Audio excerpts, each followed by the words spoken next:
Boost leaks. How do you find them and how do you fix them? Well, we're going to start with pulling the air box. This particular car is a 2008 BMW 335i with twin turbos. Next, you're going to want to get a smoke machine. This is the Ventus from Autoline Pro. It's got a built-in battery, built-in compressor. I will leave the link in the description for you. Now, like I said, this car has twin turbos. This rear intake goes to the Bank 2 turbocharger. This front intake goes to the Bank 1. So what we're going to do is take one of these caps from the Ventus set, and we're going to plug the intake for this rear Bank 2 turbocharger. Now I'm going to use my bladder adapter and fit that into the Bank 1 turbocharger duct. Now we fire up the smoke machine, plug our smoke hose in, and fit it into my bladder adapter. Now we're going to be smoking and pressurizing this entire duct for the Bank 1 turbo. We got smoke underneath the car, so I know we got a big one. Let's find out where it's coming from. Check out the connection for that Bank 1 turbocharger. It is just hemorrhaging smoke out of the front of that turbo. That has got to be one of the worst vacuum leaks I've seen on these N54s. That is a really, really good leak. No wonder this thing wasn't building boost. Look at all that smoke coming out of the subframe. That is a massive, massive vacuum leak at the turbocharger. Now these two turbos do connect together with that silver pipe right there. The Bank 2 turbocharger joins the Bank 1, and then that silver pipe runs down to the intercooler. So smoking one bank, you will get smoke into the other, but let's switch the adapters and smoke Bank 2 just in case. So we just pop that fitting out of the back, plumb it into Bank 2, and then cap up our Bank 1. Way up there is the Bank 2 turbocharger duct. I'm not seeing any smoke, so we can call that good. Now, even when smoking Bank 2, we're still getting that leak at Bank 1, so we know that is definitely our culprit. Now, a viewer and a friend of mine gave me this car, Mr. Anthony Donate. Thanks again, man. When he first got this car, he was told that it needed turbos. He drove it. He thought it needed turbos too. This car might not even need turbos. We need to fix this charge duct first before we go ahead and diagnose the turbos and see if they're actually making boost. We got the replacement part right here, so now we get to throw this in, see if it fixes it, and see if this car will build boost. So now we need to get access to get this pipe removed. Start with pulling the cooling fan.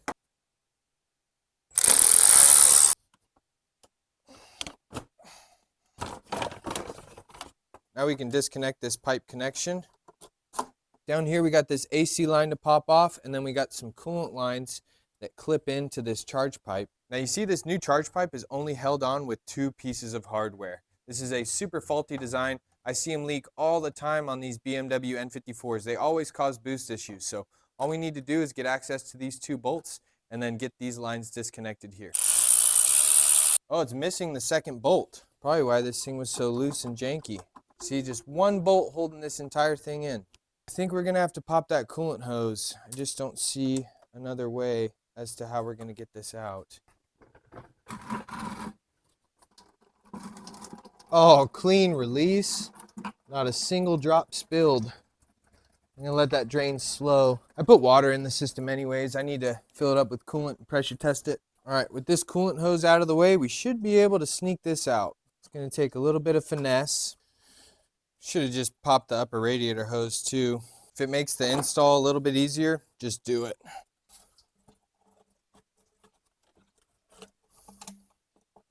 There we go. We got it out. The gasket is still on the turbo. Oh, this thing is completely torn. Look at that seal. It is completely smoked. Metal showing, completely torn, oil saturated, soft, gooey. This thing is completely destroyed. This car would never build boost. Now we need to try to clean up that seal surface. Just wipe it down with a rag, clean rag. Now with my finger, I can go down and feel the intake of that turbo, and the shaft doesn't feel like it has any play. It's spinning pretty freely, so I'm feeling pretty hopeful. This car needs a new belt too. You can see some cracks there in the back side of the rib, so we'll get a new belt eventually. And here's a close-up view of that turbocharger. Now before I put this new turbocharger pipe in, I'm going to lube this seal up with some Sil-Glyde, just so it fits onto that turbo nicely. And now we go for the reinstallation. I'm going to gently use a pry bar on the plastic collar and try to get it fully seated on the turbo. Yeah, this charge pipe is just a poor design. Even with it fully bolted down, I can still take a pry bar and like push it in a little bit. So they're never going to like fully bottom out and seat with the factory charge pipe. But you just got to do the best you can, and it should be good. Now before we get too far ahead of ourselves, let's smoke this thing, double check our work, and then we can button up the cooling system. Well, gang, it's been about 5 minutes and I have not seen a single wisp of smoke. That Bank 1 turbo duct is bone dry, the rear is looking good, and I have not seen a single little wisp underneath the car too. So we are sealed up and tight, and I think this puppy's gonna make boost. This is not a sponsored video, guys, but smoke machines are so incredibly valuable. All right, we are done smoking. Now we can put it all away. Boom! All right, now we can fill up the cooling system and bleed it.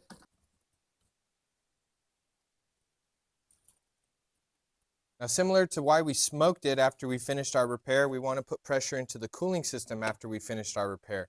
I opened up 2 different coolant hoses, and I need to put some pressure in to make sure that the fittings are good. I also haven't pressure tested this cooling system yet, so I want to make sure we don't have any leaks. After we pressure test it, then we can do the electronic bleed procedure. Got 16.5 PSI in there. We're going to let it sit and marinate for a little bit while we put the cooling fan in.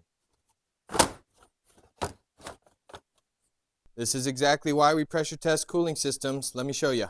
We got drips. If we look right there, we got a leak at the corner of the radiator. So this car needs a radiator. I'm not going to do it right now, but I'm definitely going to get one ordered up. It's leaking right there from that seam. Our pressure dropped 0.5 PSI, but it was enough to show us that leak. That's why you should always double check your work, guys. Always pressure test cooling systems if you've never done it before. I was massaging this trans cooler into place because they always prohibit the fan from dropping down. Now we got a coolant leak at this cooler too, which sucks. Must have got rubbed loose.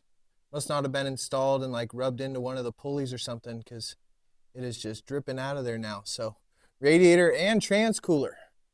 Still gonna try to put this thing back together though and drive it. Stick this big old air box back in.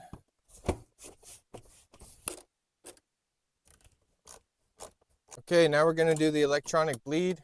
We need ignition on, defroster, max heat, fan speed 1, foot all the way to the floor for like 5-10 seconds, and you'll hear the pump kick on.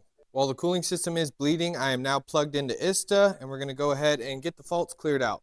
Now that boost pressure too low fault is not in there anymore because I deleted it from the last test drive, but we do have that boost pressure control fault for deactivation. That happened last time I drove the car. Car wasn't building boost and it was in limp mode. All right, bleed procedure just finished up and the car is now back on the ground. Now we can delete faults. Faults are all cleared out. We still have a hard fault for that fuel low pressure sensor, but we addressed that in the last video.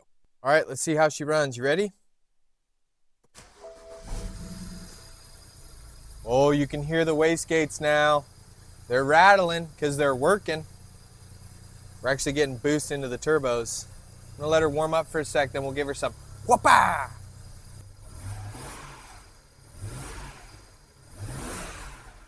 You can really hear those wastegates now. Oh yeah, really crunchy. Really noisy wastegates.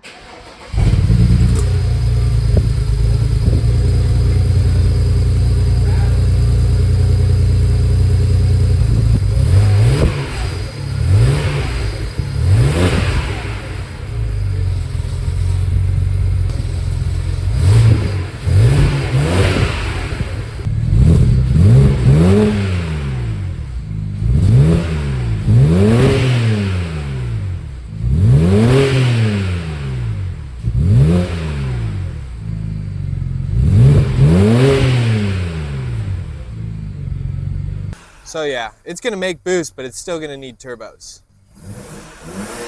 Oh, night and day difference. This thing's gonna rip. It's running pretty good. It's not gonna build boost until we put it under load, so let's go take this thing for a rip. Hey, Sage. Hey, sweetie. You wanna go for a ride? Huh? Come on, let's go for a ride. Load up. Good girl. Let's go for a ride.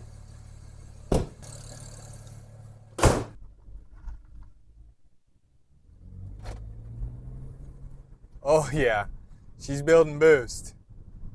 Oh yeah. Let's go, baby. Buckle up. Buckle up for liftoff. All right, we're gonna kick things off with a highway pole. Ready? I gotta break in traffic. Let's go.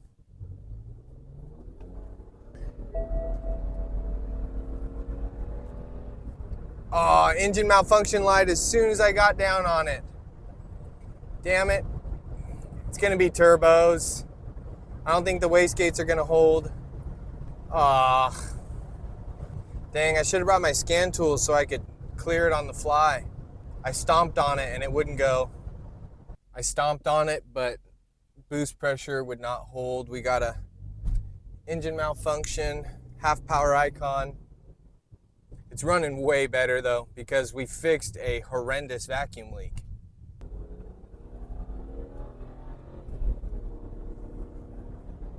It pulls strong still, but it's not N54 fast. That's all right, still a big success. Car's running way better. If I were to baby it, I could get it to not throw a malfunction and we could smog it, but I'd have to drive like 50 miles babying it after clearing the check engine light, so we'll probably not go that route. We're gonna fix this thing right. I'm gonna pop home, get my code scanner, we'll clear it on the fly, and then see if we can get a decent pull out of it without pushing it too hard. What I think is going on is those wastegates have a really, really heavy rattle, and if those wastegates aren't sealing properly, we're gonna have a boost leak there. The car's gonna see that it has a boost leak, and it's gonna cause that boost pressure deactivation fault. We also can't drive this car too hard because it has a coolant leak at the radiator and at the transcooler. They're relatively small, but coolant leaks are always my #1 priority. It's always the thing that I want to fix first. If you have an oil leak, you can top the engine oil off. But if you have a coolant leak, you can't really top the coolant off while the car is hot.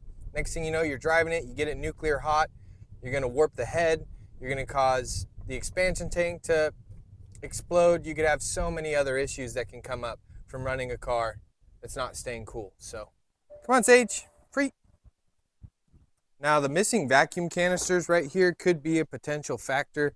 These vacuum lines are supposed to come, plug into 2 vacuum canisters, and then those run to the wastegate actuators. I have them on the way. I ordered some from eBay. I don't think it would be as much of an issue to cause what's going on though. That's interesting. We have no faults related to boost pressure, just that fuel low pressure sensor.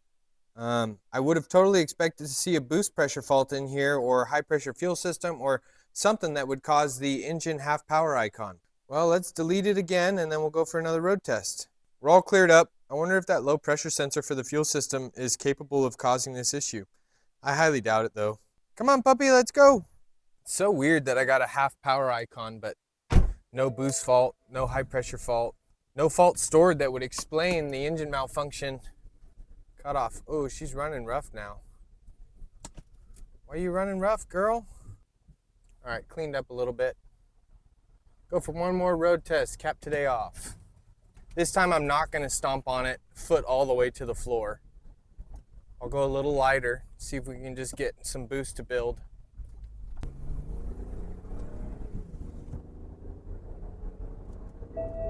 Half power icon. Weird, as soon as I gave it gas.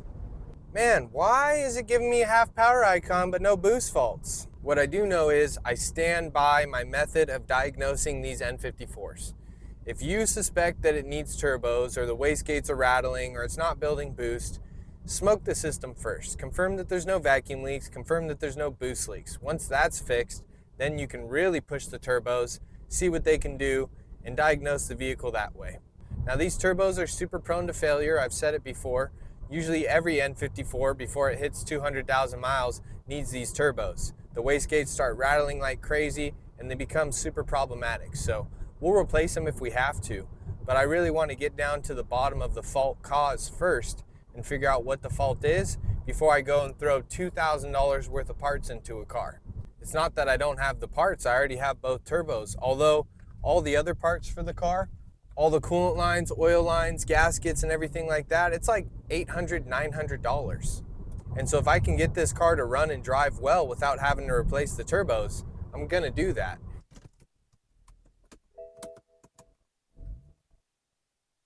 Little restart at the traffic light, then it runs rough as soon as I restart it. What I can say is this car would be running so much worse if we wouldn't have done the carbon cleaning on these intake valves. It causes such a big issue with these cars. They get so choked up from all that carbon on the back of the valves, they just can't breathe. When you clean the carbon off of these valves, it is just a night and day difference with performance. Well, we got her plugged back in, and now we actually got a fault that makes sense. Turbocharger boost pressure too low, just where we started, and this fault will cause the reduced power icon. P0299, pressure too low. So let's get it cleared out and drive it one more time, see if we can just get it to hold boost pressure at low RPM. We'll let you keep sunbathing. I'll go road test this one by myself, sweetie. See, after clearing the fault, you can actually hear the turbos rattling a little bit now, which means they're actually doing things. Guess we'll try another highway pull. I'm just not going to floor it.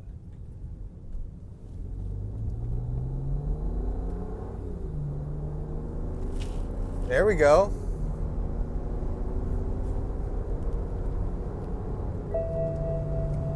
And there we go. I felt boost for 2 gears, engine malfunction. So I think we just got to throw some turbos in it. I was really hopeful that we wouldn't have to, but I think those wastegates are just so worn that the car can't build boost, and it's causing it to deactivate. So at least you guys got to see the proper way to diagnose a boost leak on a BMW N54. It starts with smoking it. It starts with confirming that you don't have any boost leaks outside of the turbos. Then once you know that everything's buttoned up, you can start looking at the turbos and the wastegates. But yeah, I was like a quarter throttle on that on-ramp, and this thing was pulling, so you could really feel the boost. And for the last drive of the day, boost pressure too low, turbocharger. Now what is a possibility is that the wastegate actuators might not be getting enough vacuum. These vacuum lines come off of this pipe right here, which come off of the vacuum pump. Then these lines are source vacuum to the wastegate actuators, and then these lines coming off go to the wastegates to open and close them. Now it's possible that because I don't have the vacuum canisters here, it does not have enough source vacuum to properly actuate those wastegates. So when those used vacuum canisters come in, I'm going to put those in and see if it can potentially fix it or make it better. Where our problem could also be coming from is right here at the wastegates. I always hear that metallic rattle on the N54s. That's these wastegates getting worn out. Vacuum comes from the wastegate actuator and then is commanded with that to a vacuum hose, which then goes to this. Vacuum is drawn and then it pulls that wastegate flap shut. Also, how am I supposed to get a vacuum hose on this aftermarket turbo when there's not even a gap between the wastegate and the housing? I'm going to have to bend this out before I install it. So let's bust out my vacuum test kit here. It's basically just a little hand vacuum pump. What we can do is put a little piece of vacuum hose on here. See that gauge goes up as it holds vacuum? Slip that onto our wastegate. And you'll see, as I pump this up, you'll see that wastegate close. And when it's closed, it should be nice and tight. Shouldn't have any rattling in there. So this is solid. What happens is on those other turbochargers, they wear out, and then you end up having boost pressure leaking out right here. So if the turbos are bad on that car, this is what fails. So what's next for the channel? What's next for the car? Well, my parents are heading into town this weekend, and we're going to do some DIY repairs here at my house. So I'll be sure to document that. We're going to have some really cool father-son time, and we're going to do some projects together. I think you guys will really like it. And as far as our 335 restoration project goes, we need those vacuum canisters, so when those show up, I'm going to put those in. We also need a radiator replacement, and we also need a transmission cooler. I'm also in talks with a parts company right now. I'm waiting for them to get back to me to see if they can help me out with parts for the turbo replacement. Because to be honest with you, I don't have an extra $1,000 to spend on the oil pan, the engine mounts, the turbo coolant lines, the turbo oil lines, all the gaskets, etc. So if you happen to work for somebody that supplies BMW parts or some sort of parts warehouse and you'd like to collaborate together, I'd love to talk more. If you want to contribute to the 335i restoration project, shoot me an email at dayoffdiy@gmail.com. I'd love to talk more. If you got questions on your own car, if you want to chop it up with other BMW like-minded folks, I will have a link for the Discord chat in the description down below. We're almost to 150 members, and we got some great dialogue going in there. It's been really nice to get to know you guys. I also got the title in the mail for the smogged and legal 1984 318i. This is your last chance to put an offer in if you do want to buy this car. And if you haven't seen it before, I have a playlist on my channel that documents all the repairs and troubleshooting that we've done. If nobody from the channel wants to buy it, I'm going to get it cleaned up and detailed, and I'm going to list it on Bring a Trailer in the next couple weeks. So when I don't have parts for this car, or if I'm waiting on parts to get this turbo done, I'm going to start detailing that up, and I'm going to put it for auction. A big thank you to all my viewers, members, subscribers, and patrons. I hope you guys enjoyed, or I hope you learned something new. And as always, folks, I will see you on my next day off. Cheers, everybody. Say bye, Sage.